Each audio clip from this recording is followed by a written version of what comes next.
Hello friends, welcome to my YouTube channel Educational Sanjeevani. Myself Rishabh Singh, and today we are discussing about fifth applications of Gauss's law. ठीक है, पहले मैं previous part आपको recall करूंगा। Previous part में जो अपना point last था वो भी अपन एक बार देखेंगे कि उस पॉइंट में अपन ने ग्राफ ड्रॉ नहीं किया था, वो ग्राफ अपन बनाएंगे। ठीक है, तो ये फिफ्थ एप्लीकेशन स्टार्ट करने से पहले प्रीवियस पार्ट को रिकॉल कर देता हूं। तो प्रीवियस पार्ट में अपन ने पढ़ा था क्या, अपन ने देखा था कि electric field intensity due to uniformly charge conducting cell जो था उसके लिए। ठीक है, आपने स्फेरिकल सेल लिया था और उसके लिए इलेक्ट्रिक फील्ड फाइंड आउट किया था। ठीक है, और वो इलेक्ट्रिक फील्ड जो आया था वो आउटसाइड में आया था KQ upon small r square, surface पे आया था KQ upon capital R square, और इनसाइड में आ गया था 0।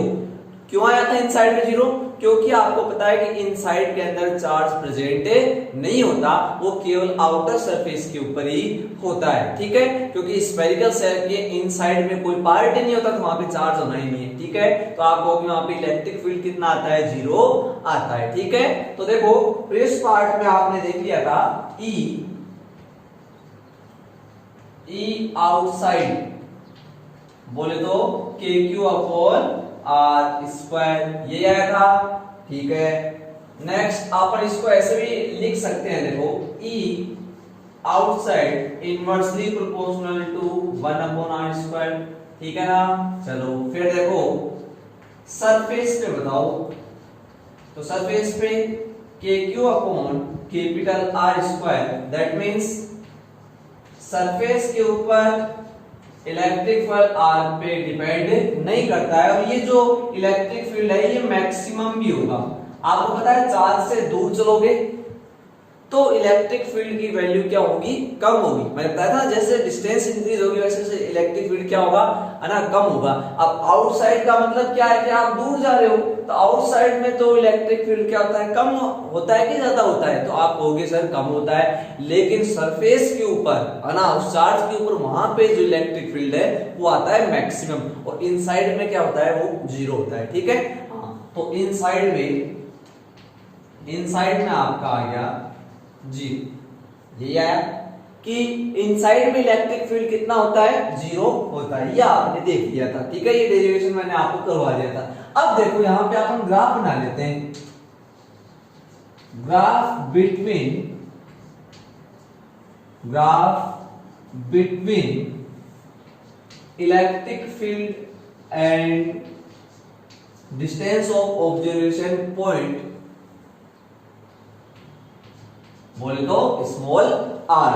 तो अपन क्या कर रहे हैं, जो कंडक्टिंग स्फेरिकल सेल जो अपना था, स्फेरिकल सेल था, उसके लिए इलेक्ट्रिक फील्ड और स्मॉल r में अपन क्या ड्रॉ करेंगे? ग्राफ ड्रॉ करेंगे। ठीक है ना, तो ये देखोगे आप,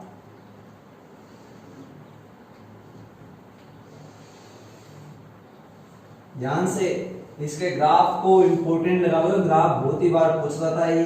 ठीक है ना, हाँ, और आरबीएससी बोर्ड के अंदर आने के चांसेस रहते हैं इन ग्राफ्स के, तो इंपॉर्टेंट ग्राफ्स है। ठीक है, तो एक्स एक्सिस की साइड में ले लेता हूं डिस्टेंस, और वाई एक्सिस की साइड में ले लेता हूं इलेक्ट्रिक फील्ड। ठीक है, और ये जो ओरिजिन पॉइंट है ये सेंटर हो जाएगा। ये उस स्फेरिकल सेल आप देखा था, ठीक है, ये इसका क्या हो गया? सेंटर हो गया। अब ये वाला जो पार्ट है इनसाइड है, देखते रहो ध्यान से, यहां पे तो ये इसकी रेडियस है, ये इसकी क्या है? रेडियस, और ये इसका इनसाइड वाला पार्ट है, ये इसका आउटसाइड वाला पार्ट है। ध्यान से देखना, स्मॉल r की वैल्यू यहां, स्मॉल r की वैल्यू कैपिटल R के इक्वल है, बोले तो अपन कहां पे है? सरफेस पे ही तो है। ठीक है, यहां अब देखो सरफेस आपने पार कर दी, तो आप कहोगे यहां पे स्मॉल r कैपिटल R से ज्यादा हो गया। आपने सरफेस पार कर दी, इसका मतलब क्या है? स्मॉल r है वो इस कैपिटल R से क्या है? ज्यादा है। और यहां देखो अगर स्मॉल r की वैल्यू इतनी हो, पॉइंट भी कहां है? इनसाइड में, तो इनसाइड में स्मॉल r की वैल्यू कैपिटल R से क्या होती है? कम होती है। देखो ये तीनों पॉइंट कैसे आए दोबारा देख लोगे आप, होता है सरफेस दोनों इक्वल हो जाते हैं। जब आप बाहर जाओगे, ऑब्जर्वेशन पॉइंट अगर बाहर है तो बताओ स्मॉल आर बड़ा होगा कि कैपिटल आर बड़ा होगा? सबको पता है स्मॉल आर क्या होगा, बड़ा होगा। जब आप इनसाइड में आओगे, सपोज इस पॉइंट पे आप आ गए, तो स्मॉल आर तो इतना ही होगा, लेकिन कैपिटल आर कितना होगा? मेरी बात सुना रही है? तो उस कंडीशन में small R less than capital R, इस कंडीशन में small R greater than capital R, and at the surface small R is equal to capital R. ठीक है, चलो यहां देखो इलेक्ट्रिक फील्ड की भी एक वैल्यू मैं पुट कर देता हूं। यहां जो इलेक्ट्रिक फील्ड है वो है K Q upon capital R square, ये मैक्सिमम है। ठीक है, जो कहां पे होता है? सरफेस। देखो ई एस बोले तो electric field at surface is equal to K Q upon capital R square. अब देखो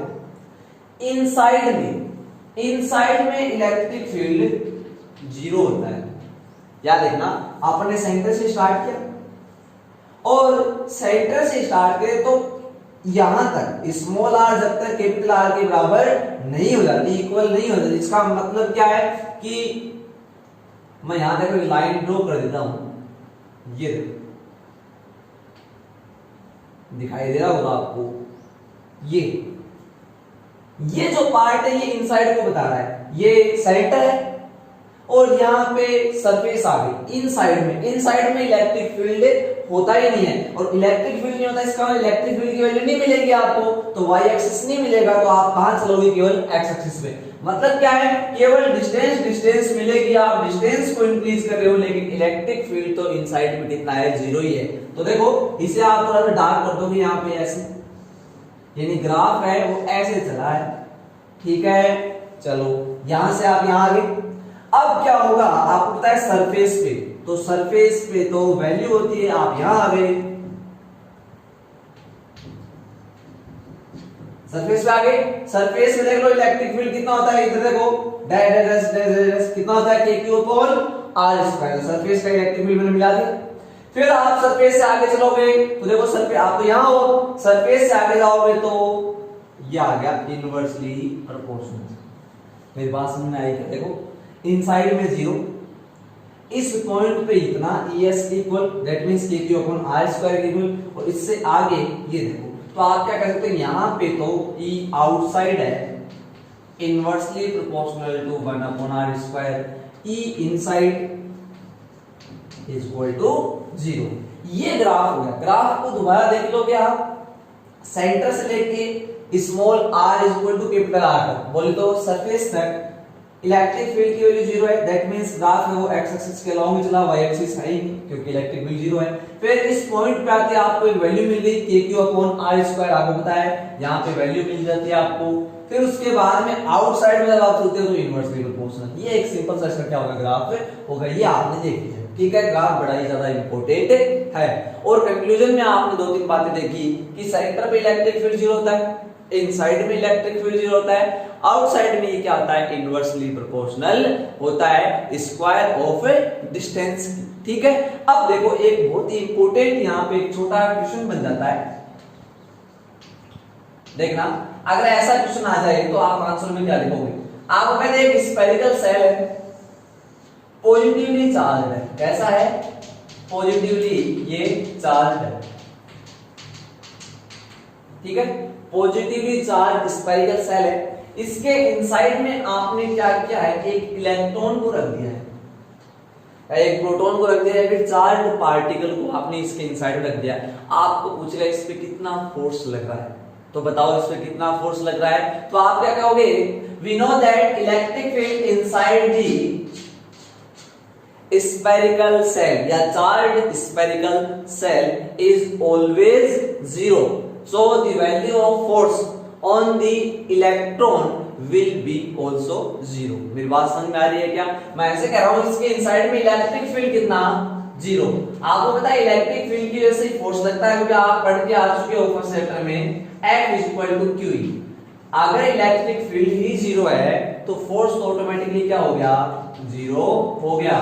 तो जिस भी कंडीशन में आप इसे रखोगे ये वहीं का वहीं रहेगा, तो इससे फोर्स की वैल्यू कितनी आएगी? 0 आएगी। तो आपको यही याद रखना है कि कंडक्टिंग सेल के अंदर अगर आप किसी भी चार्ज पार्टिकल को रखते हो तो उसके ऊपर फोर्स की वैल्यू कितनी आती है? 0 आती है। बहुत ही इंपॉर्टेंट छोटा एक क्वेश्चन बन जाता है 1 नंबर का। ठीक है, चलो आप इसे फटाफट नोट कर लो, उसके बाद में अपन आज के टॉपिक पे चलते हैं। नोट करो, नोट कर लिया? चलो अब चल लेते हैं अपन आगे, ठीक है। तो अपनी हेडिंग थी क्या, आज की जो हेडिंग है अपनी मेन हेडिंग वो है electric field intensity due to uniformly charge non conducting sphere. कैसा स्फीयर अपन ले रहे हैं? नॉन कंडक्टिंग अपन स्फीयर ले रहे हैं। तो कंडक्टर और नॉन कंडक्टर में क्या फर्क होता है? तो देखो पहले तो मैं बेसिक बात बताऊं आपको कि कंडक्टर के अंदर तो चार्ज है वो यूनिफॉर्मली डिस्ट्रीब्यूट होता है आउटर सरफेस पे, रीडिस्ट्रीब्यूट होता है। वो रीडिस्ट्रीब्यूट क्यों होता है? क्योंकि आप जहां भी चार्ज रखते हो वो रिपल्सन फोर्स की वजह से आउटर सरफेस की तरफ दौड़ता है। ये बात मैंने आपको पहले बता दी है, ठीक है। अब मैं यहां पे बात करता हूं कौन से स्फीयर की? नॉन कंडक्टिंग स्फीयर की। तो नॉन कंडक्टिंग है ना स्फीयर के अंदर क्या होगा, जब आप चार्ज दोगे है ना, charge given to any non conducting sphere remains at the same point, उसी पॉइंट पे क्या होगा, वो रिमेन्स होगा, उसी पॉइंट पे वो रहेगा है ना, जहां पे उसे आपने अप्लाई करते हैं, जहां से उसे देते हैं। सपोज करो कि जैसे ये क्या है, we have a non-conducting sphere, non-conducting sphere दिख रहा है आपको? ये एक नॉन कंडक्टिंग स्फीयर, ठीक है, हैविंग रेडियस r, रेडियस कितनी है इसकी? r है, ठीक है। अब मैं इसे चार्ज दूंगा, तो आप जहां से भी इसे चार्ज सप्लाई करोगे है ना, और जैसे ही आपने चार्ज सप्लाई करोगे तो जहां पे आप चार्ज दे रहे हो वो वहीं का वहीं कांस्टेंट रह जाएगा, वो मूवमेंट नहीं करेगा। क्योंकि नॉन कंडक्टर के अंदर क्या होता है, नॉन कंडक्टर के अंदर चार्ज वो फ्लो नहीं होता है, ठीक है, मूवमेंट नहीं करता है। तो देखो होगा क्या, ये चार्ज जिस भी पोजीशन पे आपने दिया, जैसे आपने यहां रखा तो यही रहेगा, यहां रखा तो यही रहेगा, यहां रखा तो यही रहेगा, यहां रखा तो यही रहेगा। अगर ये कंडक्टर होता तो रिपल्सन फोर्स की वजह से ये रीडिस्ट्रीब्यूट होता, आपने डिस्ट्रीब्यूट किया और ये रीडिस्ट्रीब्यूट होता, इन दोनों के बीच से रिपल्सन फोर्स लगता है, ये यहां आ जाता और ये वाला यहां आ जाता, ठीक है। तो आउटर सरफेस में ये डिस्ट्रीब्यूट हो जाता। तो देखो दिखाई दे रहा है आपको कि मैं चार्ज दे रहा हूं और जिस पोजीशन पे रख रहा हूं उसी पोजीशन पे वो सिचुएटेड हो जा रहा है, ठीक है। आप क्या बोल सकते हो कि स्फीयर के टोटल वॉल्यूम में चार्ज क्या है, प्रेजेंट है। दिखाई दे रहा है क्या? इसके टोटल वॉल्यूम में चार्ज क्या है, प्रेजेंट है। और क्यों प्रेजेंट है? क्योंकि ये कौन सा स्फीयर है, दिस इज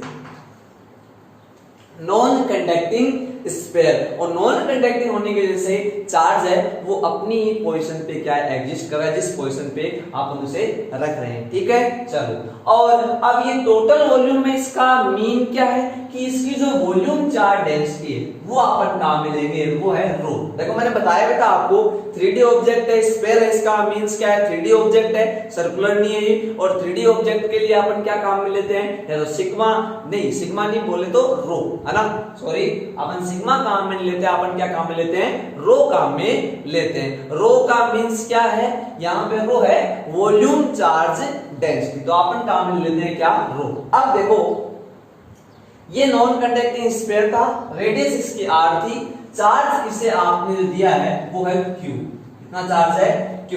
तो फर्स्ट ऑफ ऑल अपन क्या निकाल लेंगे, इसके लिए रो की वैल्यू भी निकाल लेंगे, ठीक है। तो आप लिखोगे volume charge density, rho is equal to, बोलो रो इज इक्वल टू क्या होता है, तो रो इज इक्वल टू होता है q अपॉन v, ठीक है, q अपॉन v। q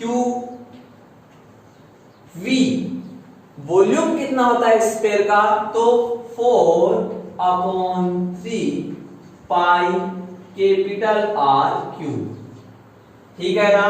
तो ये क्या आ गया इसके लिए, ये इसके लिए आ चुकी है वॉल्यूम चार्ज डेंसिटी, दिखाई दे रहा होगा आपको, ये इसकी वॉल्यूम चार्ज डेंसिटी होगी। वॉल्यूम चार्ज डेंसिटी काम में क्या आएगी, चार्ज की वैल्यू निकालने के लिए काम में आएगी। और कौन सा चार्ज, इनक्लोज्ड चार्ज, जो भी गॉसियन सरफेस चार्ज इनक्लोज करेगी उसे निकालने के लिए ये रो काम में आएगा, ठीक है। तो यहां फर्स्ट इक्वेशन डाल दो, या फिर आप है ना फर्स्ट इक्वेशन नहीं भी डालोगे तो आप डायरेक्ट लिख देना है ना, on putting the value of rho. ठीक है, चलो तो आपने रो निकाल लिया। उसके बाद में आप क्या कहोगे कि हमें इसके लिए क्या फाइंड आउट करना है, we have to calculate electric field due to non conducting sphere at the points outside surface and inside. मतलब क्या है कि आपको आउटसाइड में, यहाँ पे भी आपको आप ऐसे बोल सकते हो कि तीन सिचुएशंस है वो पॉसिबल होगी on the basis of location of point A P. Observation point की लोकेशन के बेस पर आप बोल सकते हो कि यहाँ पे कितनी पोजीशन है ना संभव है, कितनी पोजीशन पॉसिबल है, तो आप बोलोगे 3 पोजीशन क्या है यहाँ पे पॉसिबल है, outside, on the surface and inside. तो 3 जगह अपन क्या है इलेक्ट्रिक फील्ड फाइंड आउट करेंगे। जैसे अपन ने सेल है ना, स्फेरिकल सेल के लिए फाइंड आउट किया था आउटसाइड में, सरफेस पे और इनसाइड में, वैसे अपन 3 जगह लेंगे। ठीक है, तो आप लिखोगे इसमें फर्स्ट हेडिंग क्या हो जाएगी, तो इसकी भी फर्स्ट हेडिंग हो जाएगी, क्या लिखोगे, when observation point P is at outside the non conducting sphere. ठीक है, तो आप पूरा लिख लेना, मैं स्मॉल लिख देता हूं ना डायरेक्ट शॉर्ट। तो आउटसाइड की बात अपन कर रहे हैं। ठीक है, पॉइंट P कहां पे है बोलो, आउटसाइड में। ठीक है, 3 सिचुएशन लेंगे अपन। सबसे पहले अपन इस चार्ज की है ना बारे में अपने वर्ड्स में इसकी है ना थोड़ी सी थ्योरी लिख लेंगे कि चार्ज अपन दे रहे हैं, नॉन कंडक्टिंग स्फीयर अपन कंसीडर कर रहे हैं, having charge Q and radius R। Charge इसके पास Q है और इसके रेडियस कितना है R, और इसकी जो वॉल्यूम चार्ज डेंसिटी है रो है, that means rho is equal to Q upon V, और वो अपन लिख लेंगे। फिर अपन लिखेंगे कि अपन क्या कैलकुलेट करना चाह रहे हैं, तो अपन इलेक्ट्रिक फील्ड कैलकुलेट करना चाह रहे हैं और 3 पोजीशन पे outside, inside and out the surface. फिर आप कहोगे 3 सिचुएशंस अगर पॉसिबल है तो फर्स्ट सिचुएशन आप ले लेते हैं कहां पे, आउटसाइड में। ठीक है, ये आप लिख दोगे। अब देखो आउटसाइड में आप इलेक्ट्रिक फील्ड निकालो, सबसे पहले अपन क्या करेंगे, डायग्राम को ड्रॉ करेंगे। बोले तो वो हिंट आपकी याद होगी, सबसे पहले अपन चार्ज बनाएंगे। ठीक है, देन नेक्स्ट जो अपना पॉइंट होगा वो क्या होगा, फिर गॉसियन सरफेस बनाएंगे। उसके बाद में अपन क्या है electric field area vector find out करेंगे एंड अप्लाई गॉसियस लॉ। ठीक है, तो देखो सबसे पहले मैं बना लेता हूं डायग्राम।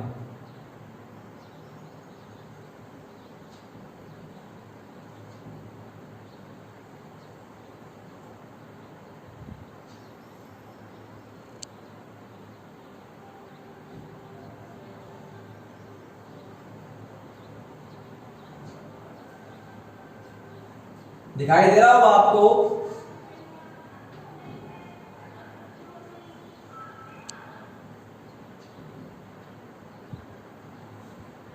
ठीक है। चलो तो ये आपका मैं डायग्राम बनाता हूं, तो इसमें फर्स्ट हेडिंग आप डाल दोगे क्या, डायग्राम। ठीक है, तो मैं डायग्राम बनाता हूं। तो ये मेरे पास है नॉन कंडक्टिंग स्फीयर।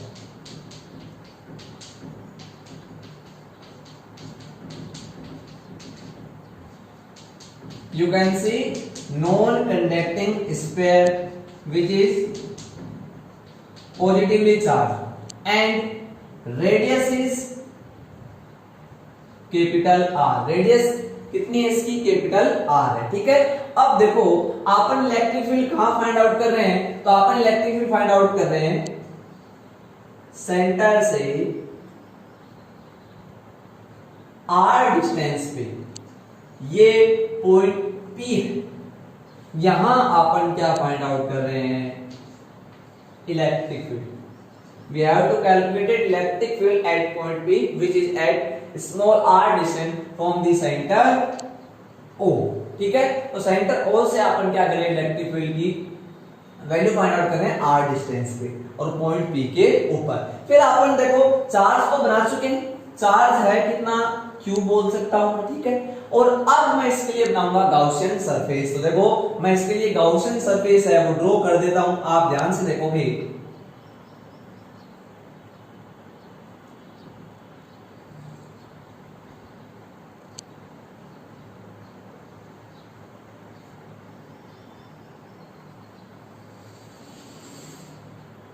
ये मैंने इसके लिए क्या बना दिए, बेसिकली गॉसियन सरफेस बना दिए। थोड़ा सा देखो मैं इसे सही बना देता हूं, यहाँ पे स्फेरिकल दिखा देता हूं।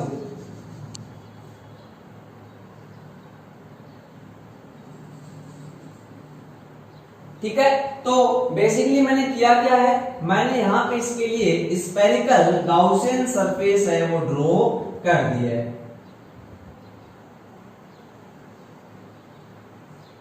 ठीक है, चलो तो ये मैंने बनाई है स्फेरिकल गाउसियन सरफेस, दिखाई दे रही होगी आपको। ठीक है, चलो है ना, और मैं इसे थोड़ा डैश डैश से बना देता हूं जिससे आपको ये क्लियर एकदम दिखाई दे।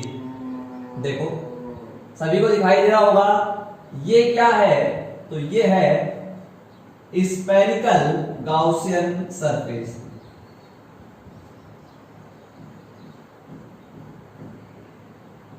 ठीक है, सारे देख पा रहे हो कि ये क्या हो गया, आपकी स्फेरिकल गाउसियन सरफेस हो गई। तो यहां मैं लिख देता हूं छोटा सा गाउसियन सरफेस, प्रॉपर वे में लिख लेना है स्फेरिकल गाउसियन सरफेस। ठीक है, और ये वाली लोकेशन है वो किसकी है, पॉइंट पी की, और मैंने आपको बताया था point P always Gaussian surface के ऊपर ही आएगा। ठीक है, कई बच्चे क्या है चार्ज भूल जाते हैं, चार्ज आपको नहीं भूलना है, और ये पॉइंट पी है ऑलवेज गाउसियन सरफेस के ऊपर ही आएगा, ये आपको ध्यान रखना है। ठीक है, हाँ अब आप यहाँ क्या करते हो, एक छोटा सा एलिमेंट कंसिडर करते हो। ठीक है, तो यहां आप एक एलिमेंट कंसीडर कर लोगे, कंसीडर कर लिया, और इसके एरिया वेक्टर के लिए डायरेक्शन आ गई ds। ठीक है, and the direction of electric field is also this. ठीक है, इलेक्ट्रिक फील्ड इस साइड क्यों आया आपको पता है, away from the positive charge, and area vector की डायरेक्शन इस साइड क्यों आई, क्योंकि आपको पता है परपेंडिकुलरली आउटसाइड s। यहां तक बातें सही है, ये डायग्राम आपको समझ आ रहा है, इसकी चार्ज डेंसिटी कितनी है, रो, कितनी है, रो। तो ये बेसिकली मैंने क्या बनाया है, डायग्राम बनाया है। ठीक है, और ये आपकी क्या हो गई, आप देखोगे spherical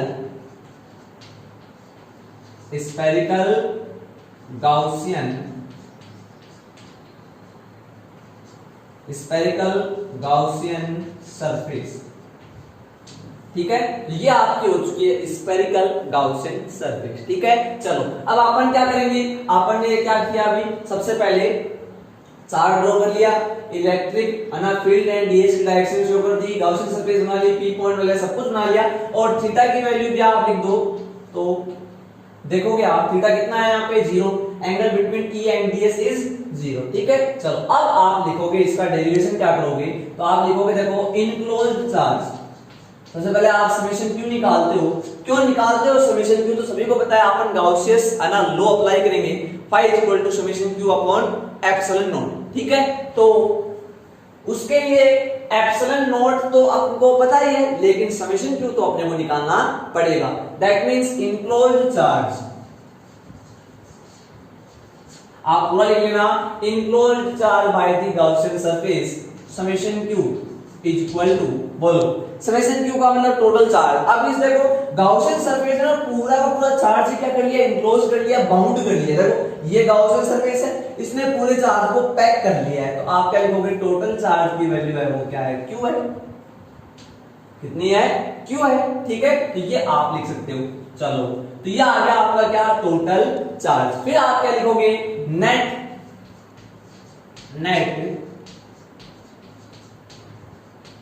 electric flux, net electric flux passing through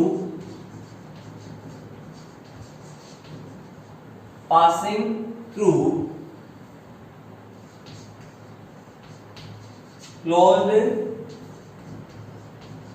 surface from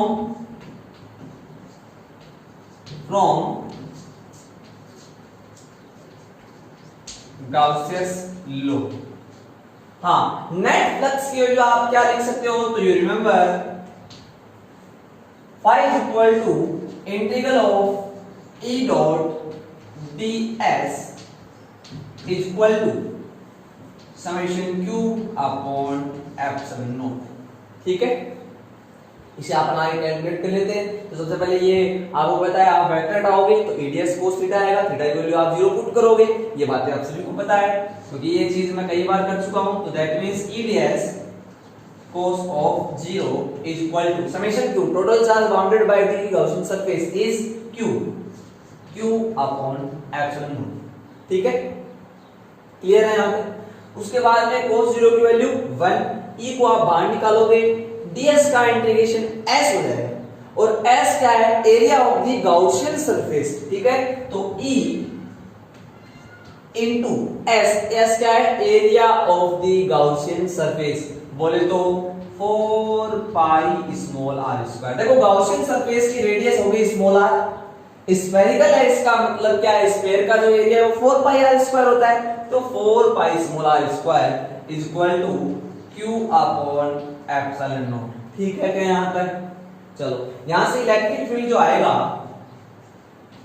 E is equal to, देखो इसमें नीचे O U और T लिख देता हूं। O U T मींस अपन आउटसाइड में क्या निकाल रहे हैं, इलेक्ट्रिक फील्ड मेजर कर रहे हैं। ठीक है, E outside is equal to क्या आ जाएगा, Q upon 4 pi small r square epsilon naught, और 4 पाई एप्सिलॉन नॉट को क्या लिख सकता हूं, K। आप सभी को पता है 4 पाई एप्सिलॉन नॉट क्या होता है, K, तो KQ upon r square. It is same as the spherical conducting cell। ये कंडक्टिंग सेल की तरह ही तो है, देखो ये आउटसाइड वहां पे भी इतना आता है और यहाँ पे भी इतना आया है। दैट मींस फर्स्ट पार्ट तो आपका किसकी तरह हो गया, कंडक्टिंग सेल की तरह हो गया। आपको केवल चार्ज है ना वो इसके इनसाइड में बना देता है, मतलब क्या है कि डायग्राम के अंदर आपको चार्ज और इनसाइड में भी ड्रॉ कर देना, बाकी डेरिवेशन सेम ही है। ठीक है, ये आ गया आपका E outside equal to KQ upon small r square. Vector form में जब आप लिखोगे तो इसी को आप क्या लिख सकते हो, बोलो, ये आ जाएगा E आउटसाइड के ऊपर vector equal to KQ upon small r square r cap. ये इसकी वेक्टर फॉर्म हो जाएगी। ठीक है, r कैप लगा दोगे क्योंकि r कैप की डायरेक्शन में क्या है, इलेक्ट्रिक फील्ड भी है। ठीक है, तो ये आपका फर्स्ट पार्ट हो गया। फटाफट आप इसे नोट नोट करो फटाफट। ठीक है, नोट कर लिया होगा आपने। चलो अब चल लेते हैं यहाँ पर किस पे, सेकंड पॉइंट पे। ठीक है, तो आप पहले तो ये बताओ कि E आउटसाइड में इलेक्ट्रिक फील्ड की वैल्यू है ना, E आउटसाइड कितना आ गया, तो आप बोलोगे इलेक्ट्रिक फील्ड आउटसाइड में आ चुका है क्या, KQ upon small r square. That means outside में जो इलेक्ट्रिक फील्ड है इनवर्सली प्रोपोर्शनल होता है स्क्वायर ऑफ डिस्टेंस के। ठीक है, क्लियर है यहां तक? चलो अब आगे देखो, अगर आपको कहे कि इलेक्ट्रिक फील्ड की जो वैल्यू है, ठीक है, इलेक्ट्रिक फील्ड की वैल्यू रो की फॉर्म में निकालनी हो, जैसे आपने वहां पे सिग्मा की फॉर्म में निकाली है, वैसे रो की फॉर्म में आपको इलेक्ट्रिक फील्ड फाइंड आउट करना हो, तो दैट मींस आप क्या है, चार्ज को एलिमिनेट कर दोगे, चार्ज को हटा दोगे और चार्ज की जगह क्या लिख दोगे, आप रो लिखोगे। तो कैसे लिखोगे, देखो आपको पता है Q इक्वल टू क्या होता है, रो इनटू V। यहां से चार्ज की वैल्यू निकाल लो तो वो आ जाएगी, देखो ये एक साइड मल्टीप्लाई डिवाइड में इधर आके मल्टीप्लाई में चला जाएगा। That means Q equal to आ जाएगा rho into 4/3 pi r cube. इस बात समझ में आ रही है? तो देखो आप कहोगे E आउटसाइड, पहले छोटी सी हेडिंग डाल देना, क्या लिखोगे, in the form of rho, in the form of rho. देखो ये आ जाएगा आपका KQ upon small r square on putting the value of Q, K की भी वैल्यू पुट करो। सबसे पहले देखो K की वैल्यू है 1/4 पाई एप्सिलॉन नॉट, पुट कर दी K की value.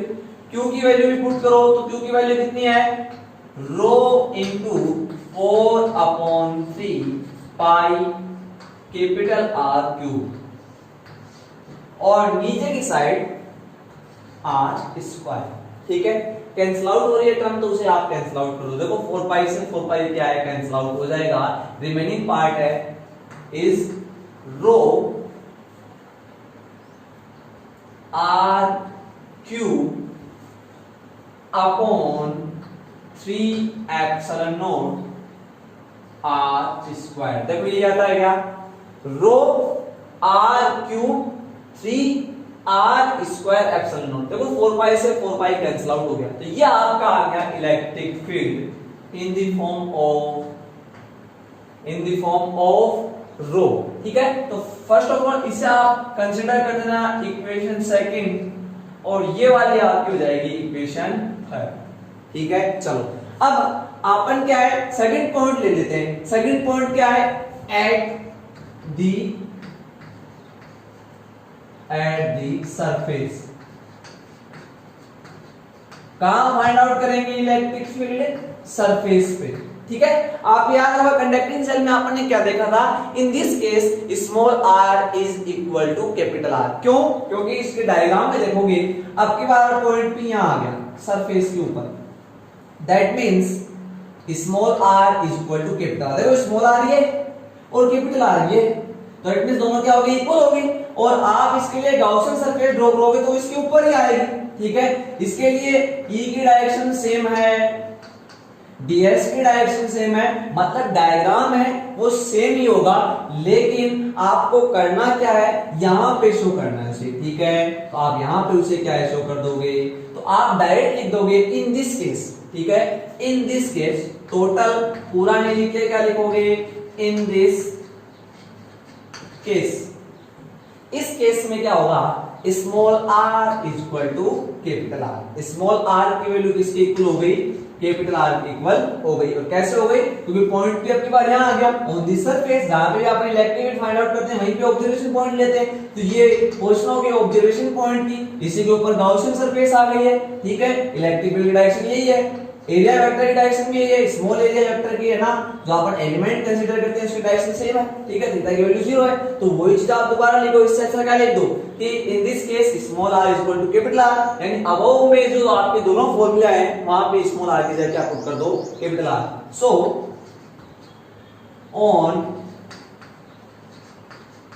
On putting the value of small r in equation first and नहीं second and third। ठीक है, इक्वेशन सेकंड और थर्ड में आप क्या है वैल्यू पुट कर दोगे, तो बोलो E सरफेस लिखेंगे आपकी बात सरफेस, क्योंकि आप सरफेस को निकाल रहे हो, क्या आएगा KQ upon capital R square. Small r की जगह क्या लिख दिया आपने, कैपिटल R स्क्वायर लिख दिया। ठीक है, in the form of rho E surface, या लगा के और लगा के आप लिखोगे क्या, E surface is equal to rho r cube upon 3 epsilon naught r square. Small r की जगह क्या पुट कर दिया आपने, कैपिटल R, कैंसिल आउट कर दो तो रो r अपॉन 3 एप्सिलॉन नॉट। दोनों फॉर्मूलों में स्मॉल r की जगह कैपिटल R पुट करना है, तो एक जगह तो ये आपको वैल्यू मिलेगी इन द फॉर्म ऑफ रो, और एक जगह ये मिल जाएगी। ठीक है, तो यहां आप क्या कह सकते हो कि E जो सरफेस है डिपेंड नहीं करता r के ऊपर, और वहां आता है क्या, inversely proportional to square of distance. ठीक है, फटाफट इसे भी आप नोट कर लो, फिर चल लेते हैं अपन आगे, नोट करो। ठीक है, आपने नोट कर लिया, चलो अब चलते हैं अपन थर्ड पॉइंट के ऊपर। तो थर्ड पॉइंट है वो कहां होगा आप पता, अपन देखेंगे अब की बार इलेक्ट्रिक फील्ड फाइंड आउट करेंगे inside the non conducting sphere. Upon inside में आ चुके हैं, आउटसाइड देख लिया, सरफेस पे देख लिया, सरफेस वाला पार्ट बहुत इजी था, स्मॉल r की जगह कैपिटल R पुट कर दोगे। और अब थर्ड पॉइंट अपन देखेंगे इनसाइड दी स्फीयर। कहां आ गए अपन, इनसाइड में अपन इलेक्ट्रिक फील्ड है वो कैलकुलेट करेंगे। ठीक है, चलो तो देखो सबसे पहले मैं नॉन कंडक्टिंग स्फीयर ये आपका ड्रॉ कर देता हूं। ठीक है, आपको याद होगा कि कंडक्टिंग सेल में इलेक्ट्रिक फील्ड है इनसाइड में 0 आया due to presence of charge at outer surface. Charge है वो आउटर सरफेस पे प्रेजेंट होता है, इसलिए इनसाइड में चार्ज रिमेनिंग रहता ही नहीं है, तो इलेक्ट्रिक फील्ड क्या रहता है 0। लेकिन इसमें ऐसा नहीं है, क्योंकि इसमें जो चार्ज है वो इसके टोटल वॉल्यूम में प्रेजेंट है। इनसाइड में देखो आपको चार्ज दिख रहा होगा, तो जब आप इनसाइड में पॉइंट कंसीडर करोगे तो यहाँ पे E की वैल्यू 0 मत लिख देना, उसमें इसमें क्या फर्क है, क्योंकि इसमें आउटर सरफेस पे होता है, आप जैसे आउटसाइड से सरफेस पे आते हो आपको इलेक्ट्रिक फील्ड मिलता है, लेकिन सरफेस से अंदर की साइड जाओगे आप, इनसाइड में जब आप घुसोगे तो आपको चार्ज रहेगा ही नहीं आपके पास, क्योंकि चार्ज वो आउटर सरफेस पे रह गया और आप इनसाइड में आ गए, तो इसका मीन क्या हुआ, समेशन क्यू की वैल्यू 0 आ गई इस केस में। लेकिन यहां देखो आप नॉन कंडक्टिंग स्फीयर में इनसाइड में चार्ज है तो इलेक्ट्रिक फील्ड 0 नहीं आएगा। ध्यान से देखोगे आर रेडियस का अपने पास क्या है, ये नॉन कंडक्टिंग स्फीयर है, चार्ज की वैल्यू, टोटल चार्ज की वैल्यू कितनी है क्यू, ये टोटल चार्ज जो है इसकी वैल्यू कितनी है क्यू, ये आपको दे रखी थी, सभी को पता है, आप काम में लेते आ रहे हैं, दोनों डेरिवेशंस में इसके दोनों पार्ट में आपन ने देखा है, ठीक है। अब जो पॉइंट पी है उसकी लोकेशन देखो, ये उसकी लोकेशन है, दिखाई दे रही होगी आपको, स्मॉल आर ये डिस्टेंस है सेंटर ओ से, और ये पॉइंट पी की लोकेशन है इनसाइड में, नॉन कंडक्टिंग स्फीयर के इनसाइड में। फर्स्ट ऑफ ऑल आप क्या ड्रॉ करोगे, आप ड्रॉ कर लो ये स्फेरिकल गाउसियन सरफेस, दिखाई दे रही होगी आपको, आपने क्या ड्रॉ कर ली इनसाइड में, स्फेरिकल गाउसियन सरफेस, ठीक है। यहां देखो मैं थोड़ा सा इसे डैश डैश से रिप्रेजेंट कर दूंगा जिससे आपको ये क्लियर शो हो।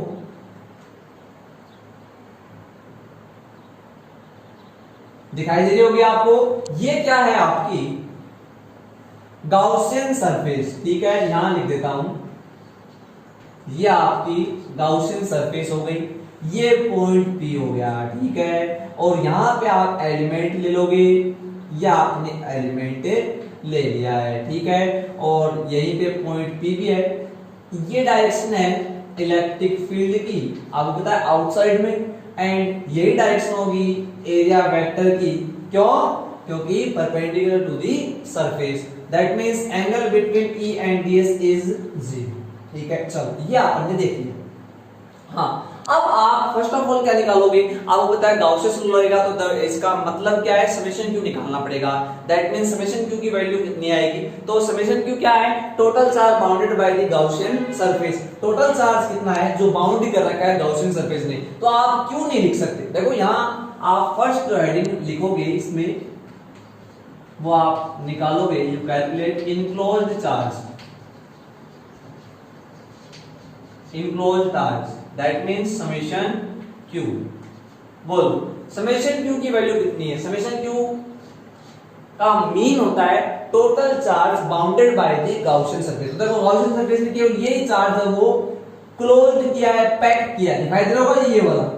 अब ये वाला जो चार्ज है देखो इस गाउसियन सरफेस के आउटसाइड में, और अपना जो नॉन कंडक्टिंग स्फीयर की सरफेस है, देखो किस किस के बीच में, between the Gaussian surface and the surface of the non conducting sphere, इन दोनों के बीच में जो चार्ज है इसका कोई रोल नहीं है इलेक्ट्रिक फील्ड प्रोड्यूस करने में, ठीक है, क्योंकि ये तो बाहर रह गया, ये कहां रह गया है, आउटसाइड में। अपने को मीन है, अपना जो मतलब है, क्योंकि गाउसियन लॉ लगाओगे तो गाउसियन लॉ क्या कहता है, इनक्लोज्ड चार्ज, क्लोज्ड चार्ज कौन सा होता है, जो ये सरफेस बाउंड करती है, तो इस सरफेस में तो केवल इतना ही बाउंड किया है, तो ये आपको पता है क्या, ये तो आपको पता ही नहीं है, तो सबसे पहले अपने को चार्ज ही निकालना पड़ेगा। अब बताओ चार्ज कैसे निकालते, तो ये बातें अपन पीछे कर चुके हैं, ठीक है। चार्ज निकालने के लिए रो काम में आता है, रो क्या होता है, वॉल्यूम चार्ज डेंसिटी, ठीक है। तो आप यहां लिखोगे, देखो summation q equal to, charge निकाल रहे हो रो इनटू वी,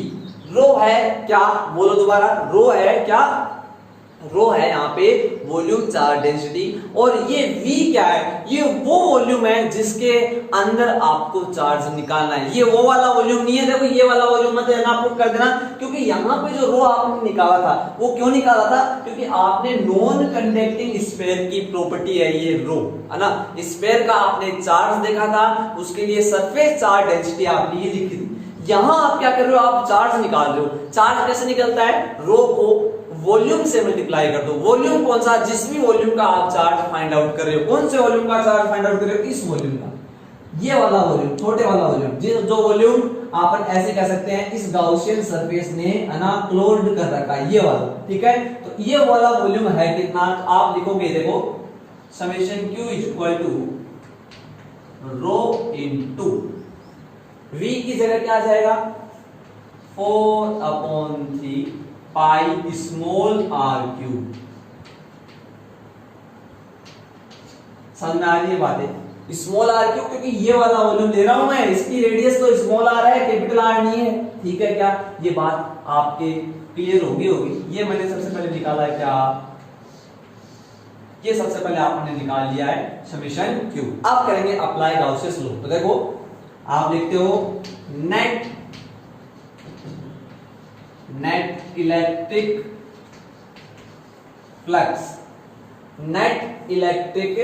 फ्लक्स फ्रॉम, वैसे पूरा लिख देना, passing through closed surface from Gauss's law, from Gauss's law. ठीक है, लिखा। That means phi is equal to E dot ds summation q upon epsilon naught। ठीक है क्या? ये आपने पढ़ रखा है। यहां आप देखोगे, आप क्या करोगे? फर्स्ट ऑफ ऑल आप इस वेक्टर को स्केलर के रूप में रिप्रेजेंट करोगे, तो ये आएगा क्या? ds cos 0। पहले आप थीटा लिखोगे, उसका हम 0 लगाओगे। मैं एक स्टेप बना इसको खा रहा हूं, एक स्टेप नहीं लिख रहा। ठीक है, आगे is equal to summation Q की जगह rho into 4/3 pi small r cube upon epsilon not. ठीक है क्या बात? eds cos 0 की वैल्यू 1, eds। तो देखो इलेक्ट्रिक फील्ड बाहर आ जाएगा, यहां से कांस्टेंट है। ठीक है, ds क्या है? ds है इसका एरिया, है ना। अब ds का आप इंटीग्रल करोगे तो क्या आ जाएगा? s। तो टोटल सरफेस आ जाएगी, और एरिया कितना है सरफेस का? 4 pi small r square. ds का इंटीग्रेशन s क्या है? Area of the Gaussian surface. ठीक है, ये आया 4 pi r square is equal to rho into 4/3 pi small r cube upon epsilon not. ठीक है, कुछ टर्म्स कैंसिल आउट हो रही है, 4 पाई से 4 पाई, r स्क्वायर से यहां से एक r कैंसिल आउट हो जाएगा, रिमेनिंग पार्ट है तो वो आ जाएगा e। इसके नीचे in बोले तो इनसाइड में क्या आया? देखो रो, एक r यहां पे रिमेनिंग है, और नीचे 3 एप्सिलॉन नॉट। ये है electric field inside the non conducting sphere. अगर आपको वेक्टर में रिप्रेजेंट करना है तो आपको पता है आप क्या लिख सकते हो? E इनसाइड वेक्टर लगा दो, रो r upon 3 epsilon not. Electric field direction की साइड है, इन direction of r, that means r cap. ये वेक्टर फॉर्म हो जाएगी। ठीक है, अब आप यहां देखो, यू कैन सी यहां पे जो इलेक्ट्रिक फील्ड आया है वो रो की फॉर्म में ही आ गया, वो क्यू की फॉर्म में नहीं आया है। ठीक है, आप बाद में निकालते हो कि हम सर क्यू से रो की फॉर्म में इलेक्ट्रिक फील्ड निकाले, लेकिन यहाँ पे अपोजिट सिस्टम हो गया, यहाँ पे अपोजिट आ गया है कि आप रो की फॉर्म में इलेक्ट्रिक फील्ड फाइंड आउट कर चुके हो। तो बताओ क्यू की फॉर्म में कैसे करें? तो रो की वैल्यू पुट कर दो, क्यू वैल्यू, तो वो किस फॉर्म में आ जाएगा? तो वो आपका आएगा किस फॉर्म में? वो आपका आ जाएगा क्यू की फॉर्म में। ठीक है, यहाँ देखो आप सारे, अगर मैं इसमें रो की वैल्यू पुट कर दूं तो आप लिखना on putting the value of rho. Rho की वैल्यू देखो इक्वेशन फर्स्ट में लिखी हुई है, q upon 4/3 pi r cube. ये मैंने किसकी वैल्यू पुट किया है बताओ? ये मैंने रो की वैल्यू पुट कर दी, r अपॉन 3 एप्सिलॉन नॉट। ठीक है क्या? अब देखोगे ये वाला जो 3 है वो तो ऊपर की साइड चला जाएगा, दैट मींस 3 से 3 कैंसिल आउट हो जाएगा। ठीक है, और ये वाला एप्सिलॉन यहां आ जाएगा, आप क्या लिखोगे? QR upon 4 pi epsilon naught और r की क्यूब। देखो यही आता है क्या? देखो आप ऐसे कर सकते हो, इस 3 को पहले ऊपर लिख देना, ठीक है, और उस 3 से ये वाला 3 कैंसिल आउट हो जाएगा, और एप्सिलॉन नॉट इससे मल्टीप्लाई हो जाएगा, तो ये वाली टर्म आ जाएगी, और 4 पाई एप्सिलॉन नॉट को आप क्या लिखोगे? k, that means KQR upon R cube. ये किस फॉर्म में? ये आपका आ गया किस फॉर्म में? Q की फॉर्म में। ठीक है, तो आपने इलेक्ट्रिक फील्ड फाइंड आउट कर लिया, Q की फॉर्म में तो आता है KQR upon R cube inside में।